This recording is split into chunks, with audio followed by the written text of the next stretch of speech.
আচ্ছা, ভাবুন তো, চারপাশে সবাই আপনার বিরুদ্ধে ক্ষমতা আর টাকার জোর নিয়ে দাঁড়িয়েছে, আর আপনার কাছে লড়াই করার মতো শুধু আছে নিজের বুক ভরা সাহস। ঠিক কেমন হবে সেই লড়াই? আজ লিড কথায় আপনাদের শোনাবো রাঢ় বাংলার মাটির এমনই এক জেদি মানুষের গল্প। কথাসাহিত্যিক গুণময় মান্নার উপন্যাস লক্ষিন্দর দিগার।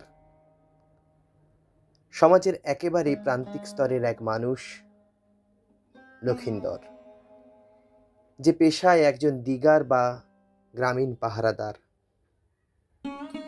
জোতদার জমিদারদের অত্যাচার আর পুলিশের আইনি চক্রান্তের বিরুদ্ধে লক্ষিন্দরের এই লড়াই শুধু নিজের অস্তিত্ব রক্ষা নয়, বরং গোটা বঞ্চিত শ্রেণীর অধিকার ছিনিয়ে নেওয়ার লড়াই।